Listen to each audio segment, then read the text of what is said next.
Captain Jake Morrison stared at the massive alien ship floating in space before him.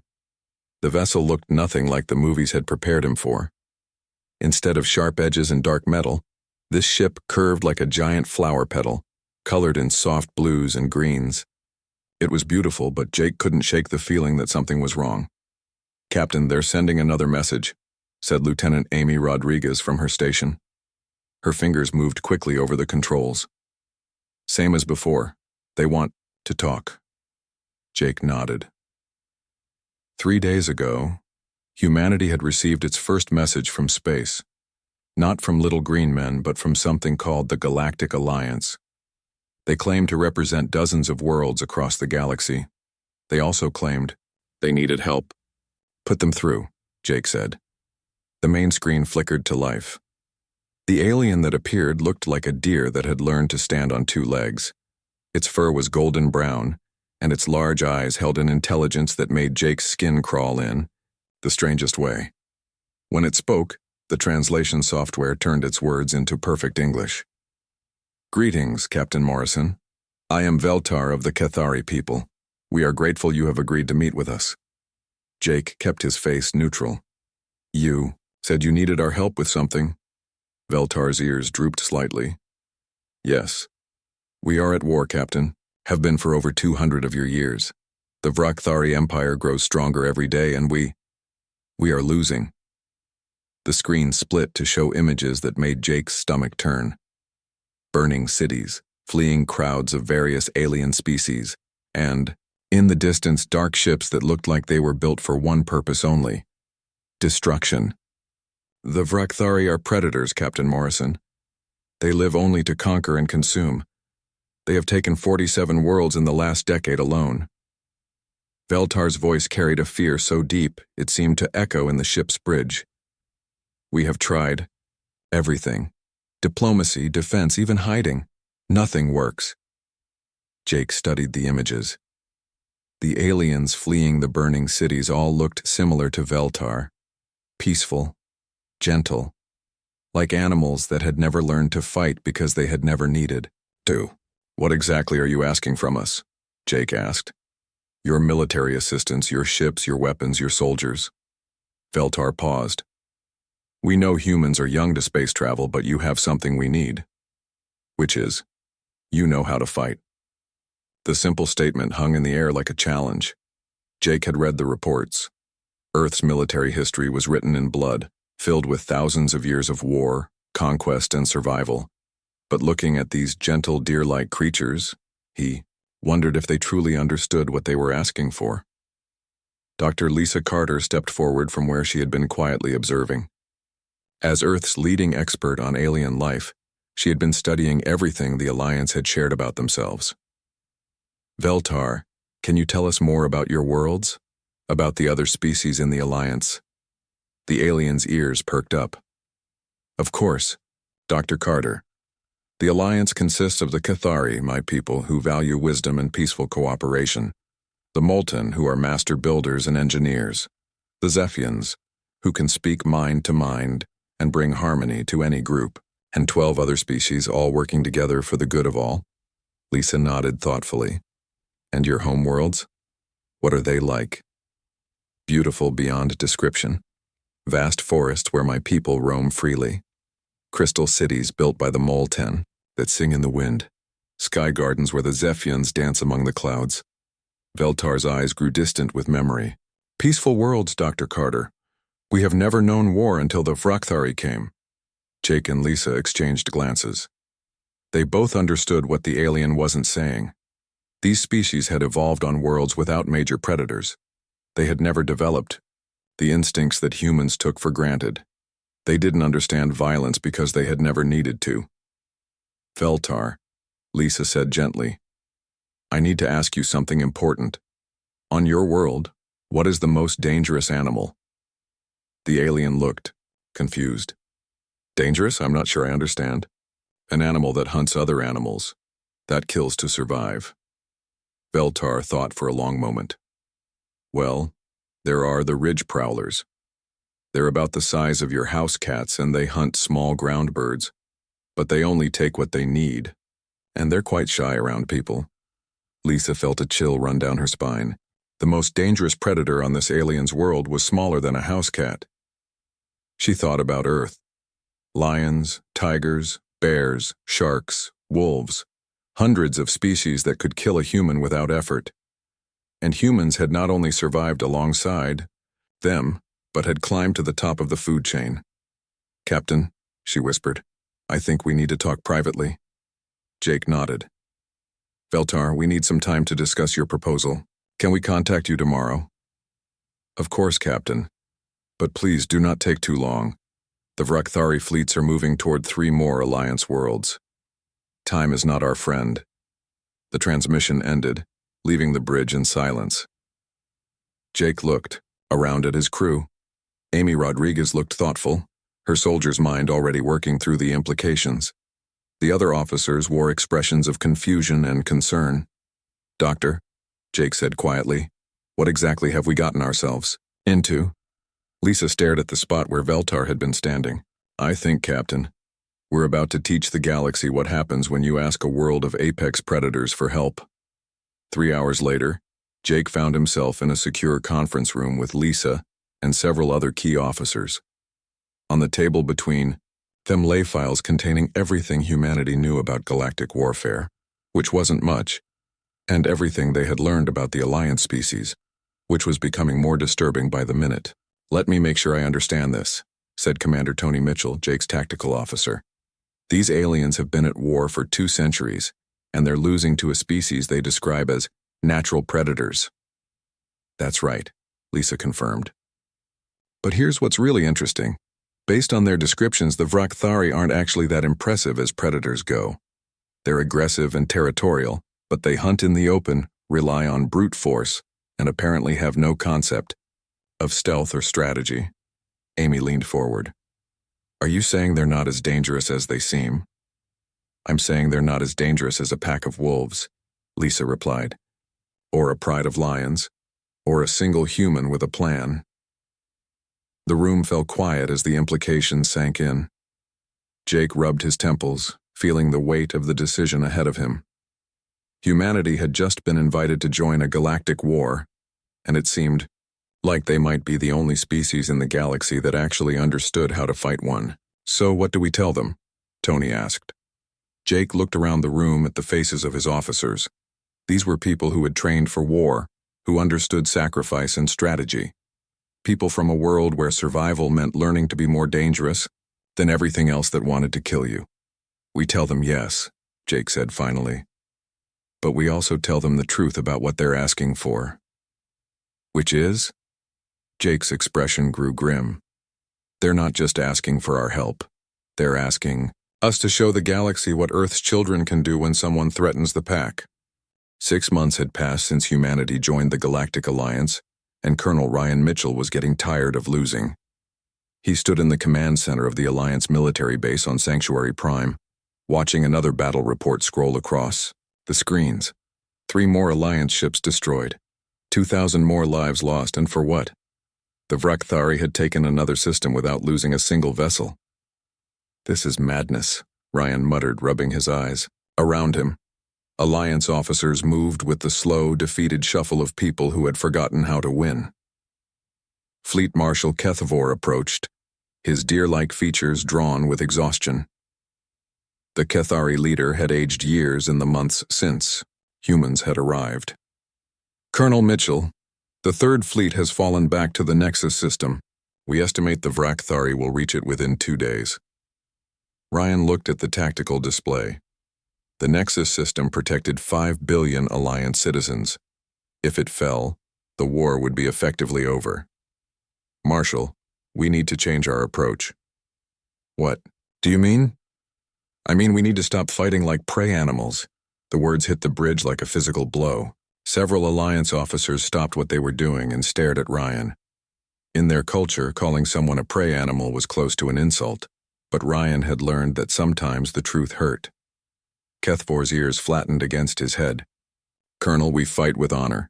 We meet our enemies in open battle, ship to ship, as warriors should. And we keep losing," Ryan said bluntly.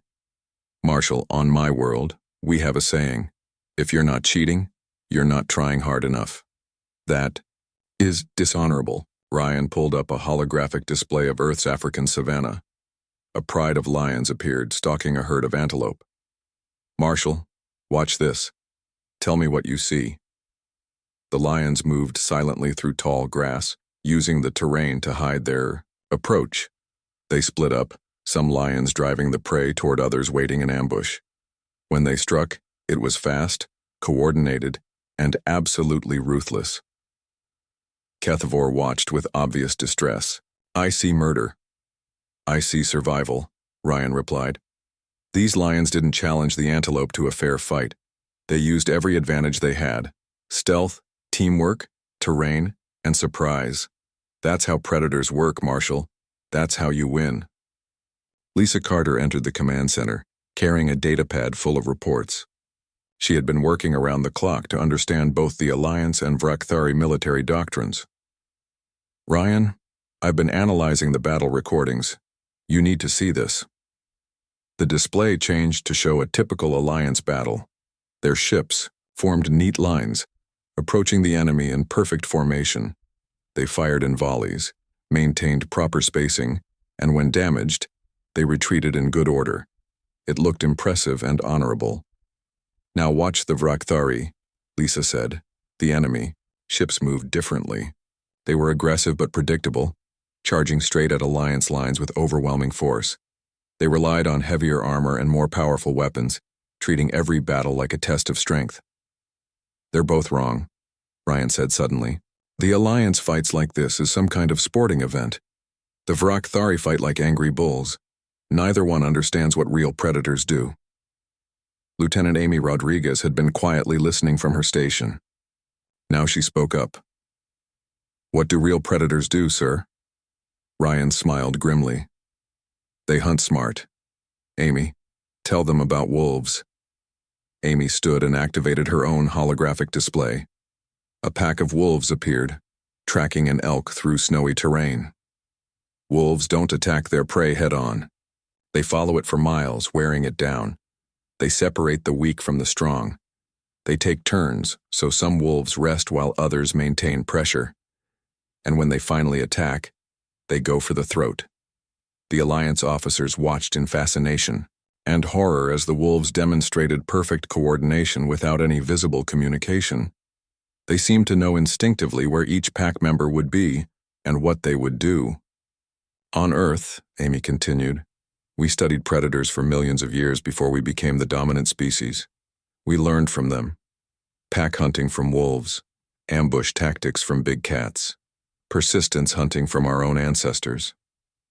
Dr. Carter pulled up another display. The early humans didn't have claws or fangs or thick armor, but they had something else. They could think like prey and hunt like predators at the same time. Fleet Marshal Kethvor looked disturbed. You're suggesting we abandon honorable combat. I'm suggesting we start winning, Ryan said. Marshal, honor doesn't mean much to dead soldiers. The discussion was interrupted by alarms. A young Zephian officer, her feathers ruffled with panic, announced, Vrakthari fleet detected entering the Harmony system. Estimated arrival at Harmony Prime in 18 hours. Harmony Prime held 2 billion molten civilians. The beaver-like engineers had built some of the Alliance's most important shipyards there. If it fell, the Alliance would lose their primary source of new vessels. How many ships do they have? Kethvor asked. 200 vessels, Marshal. We have 43 ships in position to defend. The math was brutal. In a traditional battle, the Alliance fleet would be destroyed in minutes. Ryan saw his chance. Marshal, let me try something different. What do you have in mind, Colonel? Ryan called up a tactical display of the Harmony system. It showed asteroid fields, gas clouds, and the gravitational shadows of several moons. To traditional Alliance thinking, these were obstacles to avoid. To Ryan, they were opportunities. We don't meet them in open space. We make them come to us. We use hit-and-run tactics.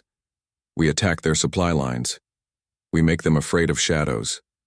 That's not how space combat works, protested Commander Velnash, a Cathari tactical officer. It's not how your space combat works, Amy said. But on Earth we have a saying, the best defense is a good offense. And sometimes the best defense looks like running away.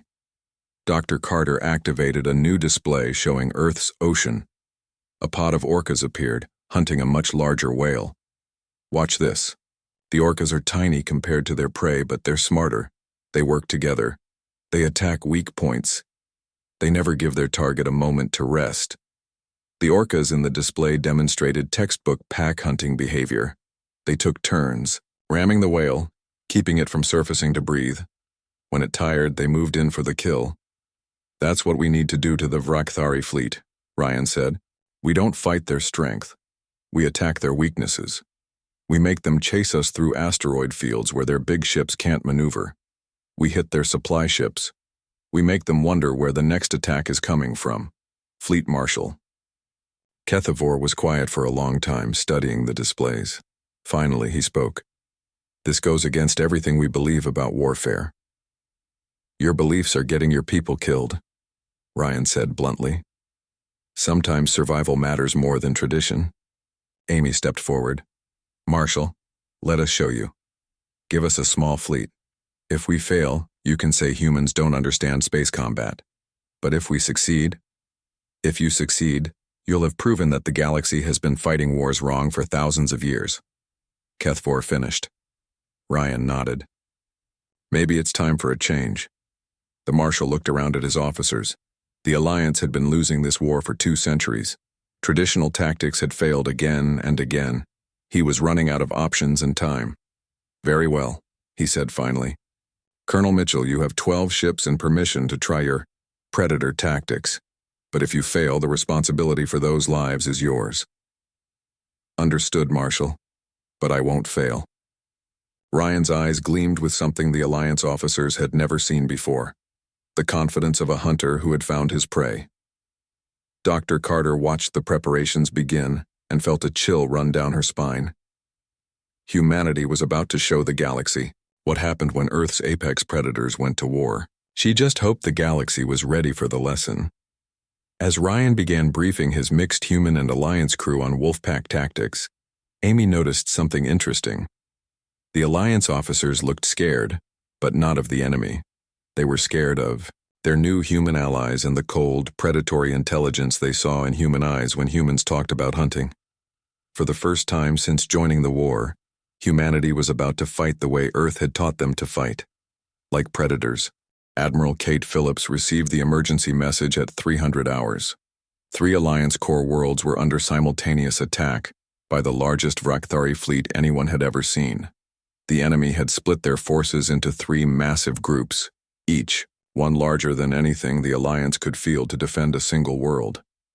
Kate stood in the command center of the human flagship Determination, studying the tactical displays with growing alarm. The Vrakthari had learned from their recent defeats at human hands. Instead of focusing on one target, they were forcing the Alliance to spread their defenses impossibly thin. Ma'am, we're getting reports from all 3 systems, reported Commander Steve Harrison, her tactical officer. The Vrakthari fleets are moving fast. Estimated time until they reach the inhabited worlds, 6 hours for Serenity Prime, 8 hours for New Haven, and 10 hours for Golden Shore. Kate felt her stomach clench. Those 3 worlds held over 12 billion Alliance citizens between them. If they fell, the war would be over. The Alliance government would have no choice but to surrender. What forces do we have available, she asked. 47 human ships scattered across 6 systems. The Alliance has about 200 vessels, but they're spread out and can't reach the target worlds in time. Kate stared at the display showing the 3 enemy fleets. Each one had over 100 ships. Traditional tactics would require at least equal numbers to have any chance of success. But humanity had stopped using traditional tactics months ago. Steve, remember what we learned from Ryan's success at Harmony Prime? Commander Harrison smiled grimly. That sometimes the best way to fight 3 enemies is to make them think you're everywhere at once? Exactly. Kate activated the fleet-wide communication system. All human vessels, this is Admiral Phillips. We are implementing Operation Wolfpack immediately. Repeat, Operation Wolfpack is now active. Across 6 star systems, human ships began moving with a coordination that amazed their Alliance allies. They didn't group together in defensive formations like traditional fleets. Instead, they spread out like hunters surrounding prey. Captain, Nicole Foster commanded the heavy cruiser Relentless in the Serenity system. Her ship was outnumbered 50-1, but she wasn't planning to fight fair. She had studied killer whale hunting tactics for weeks, learning how the ocean's apex predators brought down much larger prey. "Helm, take us into the nebula," she ordered. "Weapons, prepare harassment pattern Delta." The Relentless slipped into a cloud of ionized gas that would hide it from Vrakthari sensors. From there, Nicole could watch the enemy fleet approach Serenity Prime. The Vrakthari ships moved in their typical formation, a tight group designed to maximize firepower in a head-on battle. "There," Nicole said, pointing to the display. "The supply ships in the rear, just like separating a calf from the herd." The Relentless emerged from the nebula behind the Vrakthari fleet and launched a devastating attack on their supply vessels. Before the enemy could react, Nicole's ship had destroyed 3 fuel carriers and vanished back into the gas cloud. The Vrakthari fleet commander was furious. He sent 20 ships to hunt down the human vessel, splitting his formation and weakening his main force. This was exactly what Nicole had hoped for. Meanwhile, in the New Haven system, Major Chris Thompson was leading a squadron of small, fast ships in what he called ghost cat tactics. Like a leopard hiding in trees, his ships waited in the asteroid field that surrounded New Haven's third moon. "Remember," Chris told his pilots, "we're not trying to destroy their whole fleet. We're trying to make them afraid of shadows." When the Vrakthari fleet passed through the asteroid field, Chris's ships struck without warning. They targeted communication arrays and sensor equipment, then disappeared before the enemy could return fire. The attacks didn't cause massive damage, but they left the Vrakthari fleet blind and unable to coordinate properly. The enemy commander ordered his ships to sweep the asteroid field, but Chris's pilots knew every hiding place. They had spent weeks mapping the asteroids, finding the perfect spots to ambush and escape. The Vrakthari ships stumbled around in the dark while human fighters picked them apart piece by piece. Back on Sanctuary Prime, Fleet Marshal Kethvor watched the battle reports with growing amazement and unease. The human tactics were working, but they were unlike anything he had ever seen. "How are they doing this?" he asked Dr. Lisa Carter, who had been monitoring the human communications. "They're hunting," Lisa replied simply. "Look at the patterns. Steve Harrison's squadron is using Wolfpack tactics. They're coordinating attacks to isolate enemy ships from the main fleet. Nicole Foster is copying killer whale behavior, attacking weak points and making the enemy chase her into dangerous territory. Chris Thompson's people are ambush predators, striking from hiding and vanishing before retaliation. But they're so few against so many. Marshall, on Earth, a single pride of lions can control territory that would take 1,000 antelope to defend. It's not about numbers. It's about knowing how to hunt." The real genius of Admiral Phillips's plan became clear as the hours passed. The 3 Vrakthari fleets, each expecting a traditional battle, found themselves fighting ghosts. Human ships appeared out of nowhere, struck at vulnerable targets and disappeared before the enemy could respond. More importantly, the humans were communicating between systems. When Nicole Foster learned that Chris Thompson had discovered a weakness in Vrakthari sensor arrays, she immediately adapted her tactics. When Steve Harrison developed a new formation that confused enemy targeting computers, the other human commanders started using it within minutes. "They're learning," observed Commander Velnash, the Cathari tactical officer. "Each battle makes them more dangerous." Dr. Carter nodded. "That's what predators do. They adapt. Every hunt teaches them something new about their prey." The turning point came when Admiral Phillips implemented the final phase of her plan. All human ships across the 3 systems suddenly changed their behavior. Instead of hit-and-run attacks, they began coordinating massive strikes against specific targets.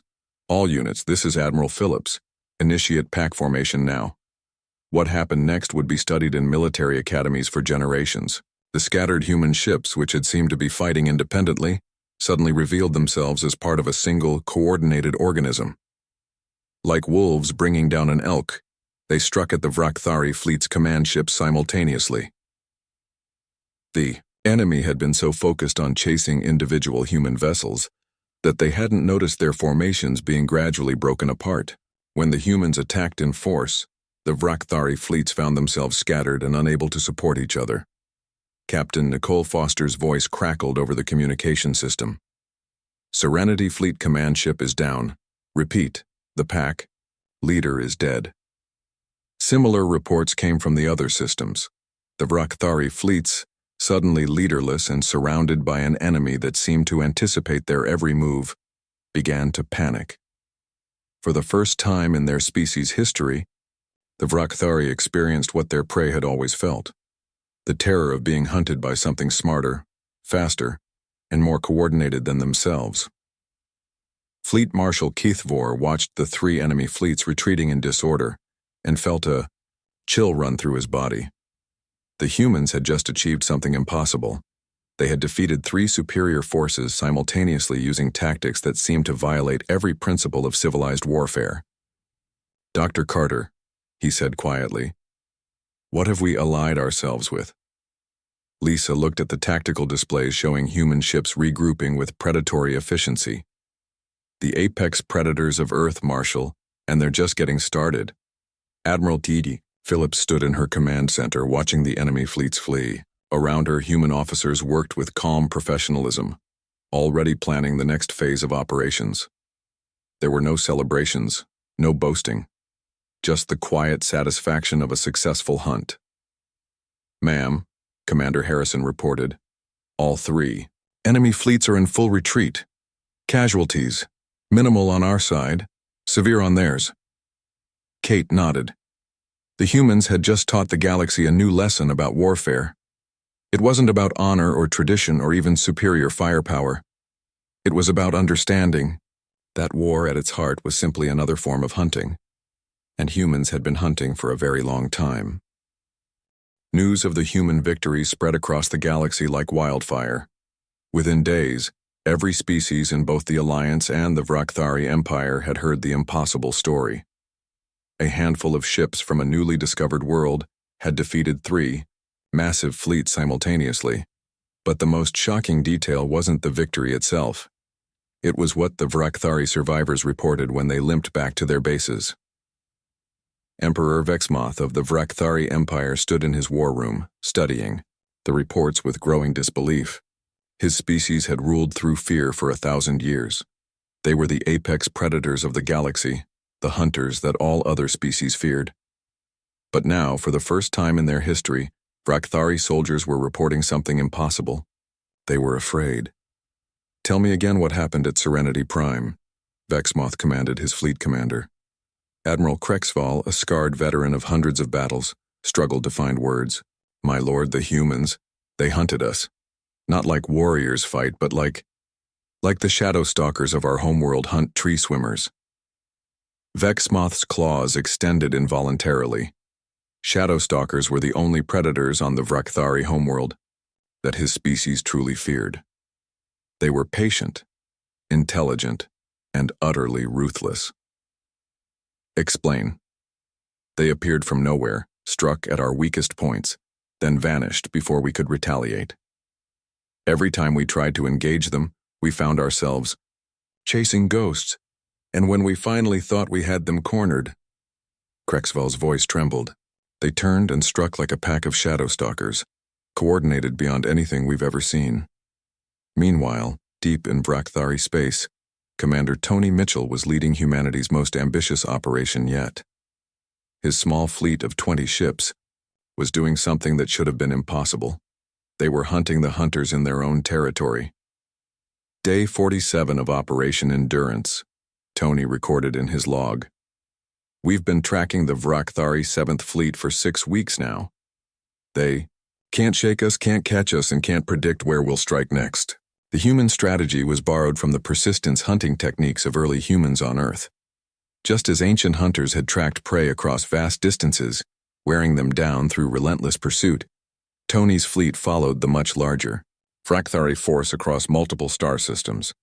Lieutenant Ben Parker, Tony's communications officer, looked up from his station. "Sir, the Vrakthari are changing course again. That's the 5th time this week." Tony smiled. The enemy was exhausting themselves trying to escape hunters who never gave up. "They're learning what every prey animal on Earth knows. You can run from humans, but you can't hide forever.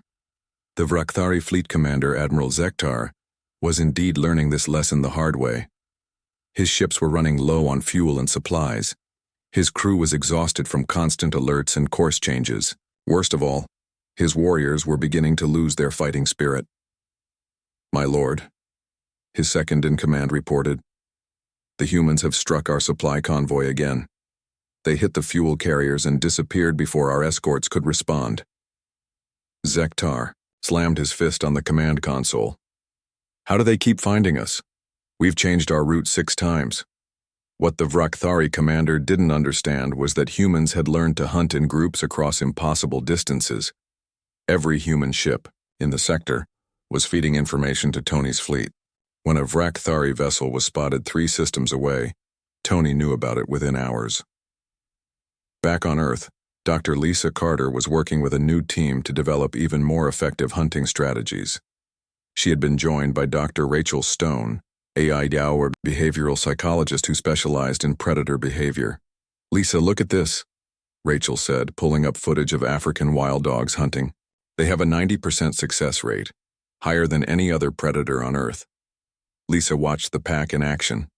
The dogs spread out across miles of savanna, communicating through subtle signals. When they found prey, they didn't attack immediately. Instead, they tested their target, looking for weaknesses. Only when they were certain of success did they move in for the kill. "We need to show this to Admiral Phillips," Lisa said. "If we can adapt this to space combat." The opportunity came, sooner than expected. The Alliance received intelligence that the Vrakthari were massing their remaining forces for a final assault on the industrial world of Titan's Gate. The planet's massive shipyards were the last major production facility the Alliance had left. If it fell, they would have no way to replace their losses. General Kevin Clark, the new head of human military operations, stood before a mixed group of human and Alliance officers. Behind him, a holographic display showed the Titan's Gate system, a heavily fortified world surrounded by defensive platforms and minefields. "Ladies and gentlemen," Kevin said, "the Vrakthari are bringing everything they have left. 400 ships, including their newest dreadnoughts. Intelligence suggests they plan to break through our defenses with pure overwhelming force." Fleet Marshal Kethvor studied the enemy formation. Even after months of working with humans, the sheer size of the approaching fleet terrified him. "General, we have perhaps 200 ships available for defense. The odds are—" "Irrelevant," Kevin interrupted. "We're not going to fight them ship to ship. We're going to do what African wild dogs do when they hunt Cape Buffalo." The comparison was lost on most of the Alliance officers, but Dr. Carter stepped forward to explain. Cape buffalo are massive, dangerous animals, much larger and stronger than wild dogs. But the dogs don't attack the buffalo's strength. They test it, tire it out, and wait for the perfect moment to strike. Kevin activated a new display showing the Titan's Gate system's unique features. The system has 3 asteroid belts, 2 nebulae, and a pulsar that interferes with long-range sensors. The Vrakthari see these as obstacles. We're going to use them as hunting grounds. What followed was the most complex military operation humanity had ever attempted. General Clark didn't just position his ships for battle. He turned the entire star system into a trap. Human engineering teams working with Molten allies seeded the asteroid belts with sensor networks and hidden weapons platforms. They used the nebulae to mask ship movements and the pulsar's radiation to confuse enemy targeting systems. When the Vrakthari fleet arrived, they found what appeared to be a conventional defense. Alliance ships in neat formations protecting the industrial platforms around Titan's Gate.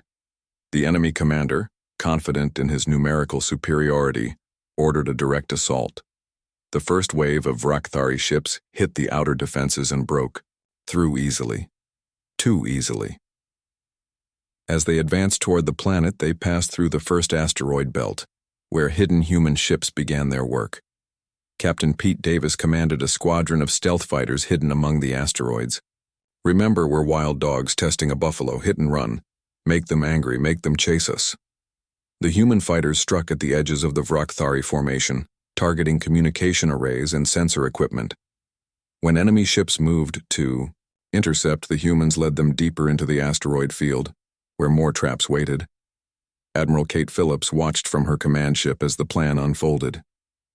The Vrakthari fleet, frustrated by the hit-and-run attacks, was spreading out to chase the human fighters. Their tight formation was breaking apart. Phase 2, Kate ordered. Human ships emerged from the nebulae like ghosts, striking at the now isolated Vrakthari vessels. Each attack was perfectly timed, hitting enemy ships that had become separated from their support. Emperor Vexmoth, watching the battle from his flagship, felt something he had never experienced before: genuine fear. His fleet, the largest in Vrakthari history, was being systematically dismantled by an enemy that seemed to anticipate his every move. "How are they doing this?" he demanded of his tactical officer. "My lord, they're not fighting like any species we've encountered. They attack weak points, avoid our strengths, and coordinate their efforts across impossible distances. It's as if they share a single mind."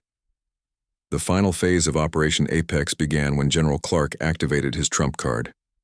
The hidden weapons, platforms throughout the system, guided by human tactical computers, opened fire simultaneously.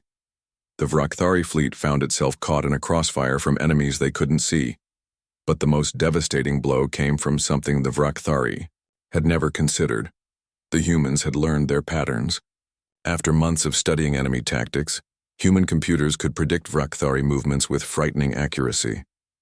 When the enemy fleet tried to retreat, they found human ships waiting for them. When they attempted to regroup, coordinated strikes broke up their formations. Every escape route had been anticipated and blocked. Fleet Marshal Kethavor watched in awe and terror as the human forces demonstrated perfect pack-hunting behavior. "They're not just winning," he whispered to Dr. Carter. "They're showing complete dominance." Emperor Vexmoth's flagship shuddered under another human attack. Around him, his bridge crew worked frantically to coordinate a defense that was no longer possible. For the first time in his species' history, a Vrakthari emperor was experiencing what it felt like to be prey. The battle ended not with a final explosion, but with surrender. The surviving Vrakthari ships, trapped and outnumbered by an enemy that had turned their own hunting ground against them, laid down their weapons. General Clark stood in his command center, Wadi. The surrender at Titan's Gate changed everything. Within hours, news of the Vrakthari defeat spread across the galaxy. The species that had terrorized countless worlds for 1,000 years had been broken by humans in less than 2 years of fighting. But Admiral Kate Phillips knew the real war was just beginning. She stood on the bridge of her flagship, looking at the holographic display showing the Vrakthari homeworld of Krex Prime. Intelligence reports indicated the planet was in chaos. Their military was shattered, their government was crumbling, and for the first time in their history, the Vrakthari people were experiencing something they had never felt before: helplessness. "Ma'am," Commander Steve Harrison reported, "we're receiving surrender offers from 12 Vrakthari systems. They're offering complete capitulation in exchange for protection from us." Kate felt a chill run down her spine. The galaxy's former apex predators were now afraid of humanity. "What's the status of Emperor Vexmoth?" "Barricaded on Krex Prime with what remains of his personal guard.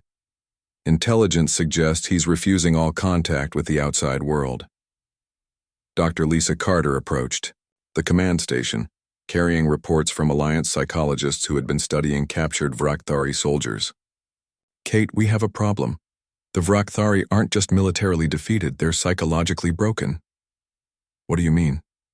"Their entire culture was built on being the apex predators of the galaxy. They define themselves as the hunters, the dominant species. Now they've met something that outhunts them, and they don't know how to process it." Kate studied the reports. Captured Vrakthari soldiers were showing signs of severe depression, confusion, and in some cases, complete mental shutdown. They weren't just beaten. They were experiencing an existential crisis that their species had no framework to understand. "It's like what happens when a wolf pack meets a bigger, stronger pack," Dr. Carter continued. "The weaker pack either submits or flees, but the Vrakthari have nowhere to run, and they don't know how to submit." The decision to approach Krex Prime wasn't made lightly. The Alliance Council debated for days about what to do with their defeated enemy. Some species wanted revenge for centuries of oppression. Others feared that cornering the Vrakthari completely might make them desperate enough to use forbidden weapons. General Kevin Clark stood before the combined Alliance leadership, presenting his final battle plan. We go to their homeworld. We show them that resistance is pointless, but we also show them that surrender doesn't mean extinction. Fleet Marshal Kethfor looked uncomfortable. General, approaching their homeworld feels like a predator entering another predator's den. That's exactly what it is, Kevin replied. And that's why it will work. In nature, when apex predators meet, there are rules. The stronger one demonstrates dominance and the weaker one submits. It's brutal, but it ends conflicts without unnecessary bloodshed. The human fleet that approached Krex Prime was unlike anything the galaxy had ever seen. It wasn't just a military force. It was a demonstration of absolute predatory dominance. Every ship moved with perfect coordination. Every formation showed deadly intent, and every maneuver communicated a single message: resistance is futile. Emperor Vexmoth watched from his palace as the human ships took positions around his homeworld. His advisors had fled days ago. His military commanders had either surrendered or gone into hiding. He was alone with his thoughts and the terrible realization that his species' reign of terror was over. Captain Nicole Foster commanded the lead ship as they entered Krex Prime's atmosphere. Her orders were specific: demonstrate human capability without causing unnecessary destruction. She had studied the hunting behaviors of Earth's apex predators for months, learning how they established dominance over rivals. Target their military installations, she ordered. Precision strikes only. We're not here to destroy them, we're here to show them they're outmatched. The human attack was surgical in its precision. Every major military base, every weapons factory, every symbol of Vrakthari military power was disabled within hours. But civilian areas were left untouched, and no unnecessary lives were lost. Dr. Lisa Carter had convinced the military commanders to let her accompany the ground forces. She wanted to study the Vrakthari reaction to defeat firsthand.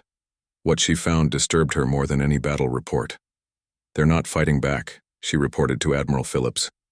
The Vrakthari military units are just giving up. Some are literally cowering. They're experiencing something their species has never evolved to handle: being dominated by a superior predator. The breakthrough came when a young Vrakthari officer named Sub-Commander Vexdai approached the human landing zone under a flag of surrender. He was trembling, but he managed to speak to the human commander.